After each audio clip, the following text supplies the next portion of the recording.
I know I've said it before, but I think summer is one of the most difficult seasons to look stylish. That's mainly due to the heat, which means we can't layer up as much as we'd like. And because of this, I think a lot of us think that t-shirts and shorts are the only way to go in summer. While there's absolutely nothing wrong with t-shirts and shorts, I want to see if I can open your mind up to some different ways of approaching summer fashion. So in today's video, I'm going to show you some pieces that you can wear in the heat that you may or may not have considered before. Hopefully this will give you some ideas going forward and make summer a season you look forward to styling. By the way, for reference, I'm 5'10", around 140 pounds, and I typically wear a 28 to 29 inch waist, and I'll leave links to everything I'm talking about down in the description box below.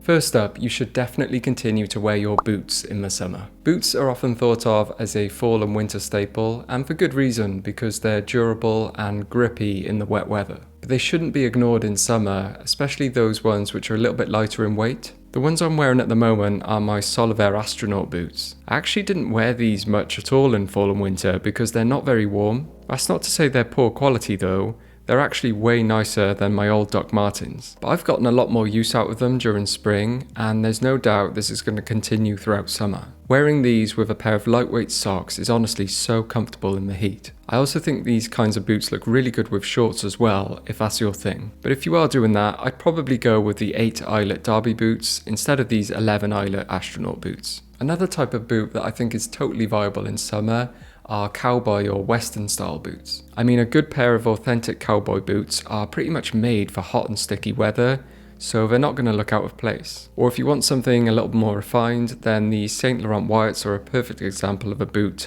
that isn't made for fall or winter. The great thing about western style boots is that they look good when dressed up or dressed down, so they're really versatile.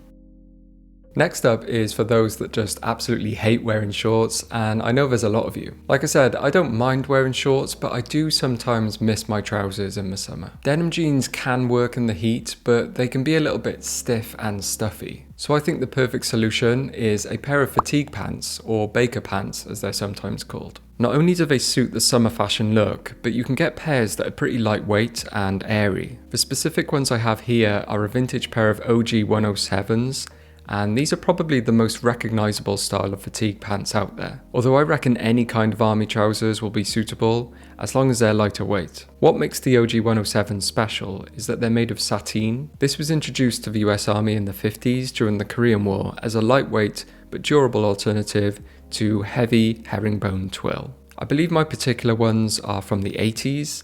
They have a Glen Berry tag on the inside and also a General USA zip fly, whereas I think the originals had button-up flies. I'd highly recommend going vintage if possible, firstly because of the price. These only cost me £10 off eBay, but also because they'll be nicely broken in. I think sateen is supposed to be really stiff when it's new, so it can take quite a lot of wear to soften it up. Since my ones are 40 odd years old, they're already so soft and comfortable, and also have a beautiful fade that you can only get with time. If for whatever reason you can't go vintage, then check out some army surplus stores, or there's also a lot of faithful and high quality reproductions out there as well. The Oslo ones are highly rated and come in a few colours. I've also heard really good things about the Stan Rays and the Real McCoy's versions. As for sizing, mine are actually a 32 waist with a 31 inside leg. On paper that's way too big for me, as I usually wear a 28 to 29, and I was a little hesitant to buy them at first. But my experience with vintage trousers is that I usually need to size up to a 30 or 31 anyway, so I took a chance, and they're slightly looser than I'd like,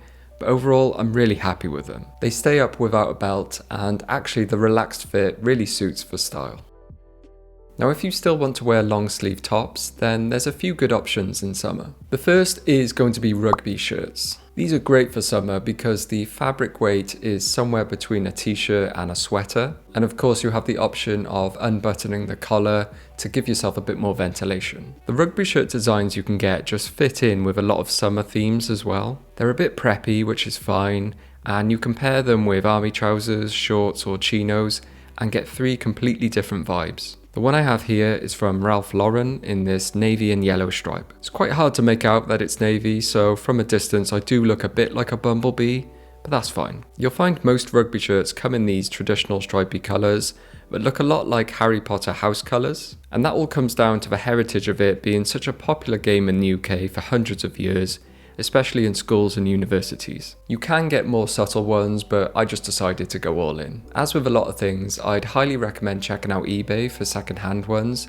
simply to get the best price. These particular ones retail for like £150 to £200, whereas this one cost me £20 second-hand. If you don't want Ralph Lauren, there's plenty of other brands to look at. Cotton Traders do loads of them and are really affordable. You could also just pick up a genuine rugby shirt. Rugby's really popular in the UK, so there's a lot of them on eBay or Vinted. Or you could actually go the other way and get a really well-made one. The Real McCoys do some stunning ones that are made in Japan, and Lost and Found also do some great looking ones that are made in Canada. The one I have here is size small, and I'd say it fits perfectly. Almost too perfectly. I do like the look of a rugby shirt when it's slightly oversized, and this one is slightly too tight on my arms. So medium probably would have been better, but I'm not too bothered. And to be honest, I might get one or two more rugby shirts because I'm really liking the look of them, and if I do, I'll go for size medium.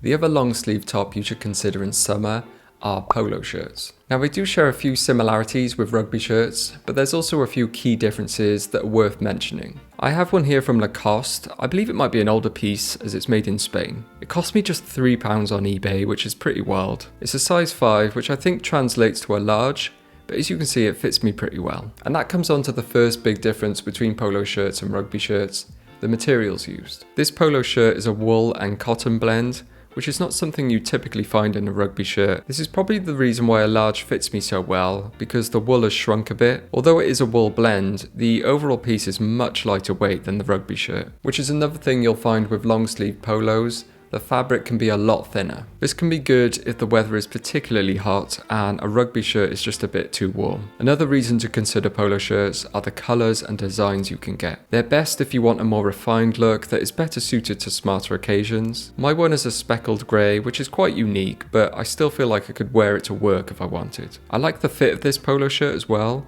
It's not too long, so I can still wear it untucked without messing up my proportions too much. Whereas the rugby shirt is really long and I feel like I need to tuck it in at all times. Overall, I just think long sleeve polos are a great addition to your summer rotation, and there's loads of them to choose from.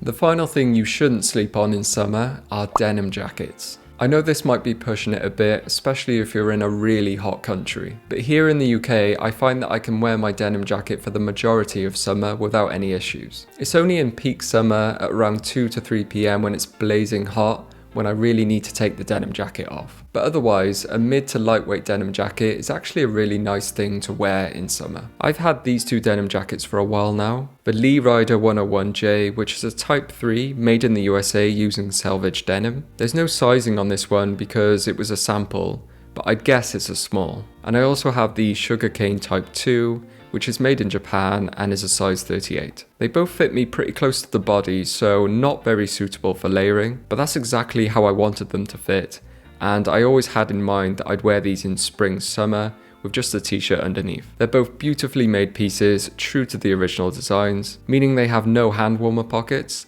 and they're shorter in length compared to the modern adaptations. Although these are vintage designs, you can still buy them brand new. I'll leave links down in the description box. These both give off different looks, but to be honest, I probably only needed one of these denim jackets in my collection. However, I found the Lee jacket on eBay for a bargain and I just simply couldn't resist. So yeah, as always, it's worth having a look at the secondhand market if you don't fancy paying full price. Either way, I'm getting my wear out of them both, so it was worth it for me.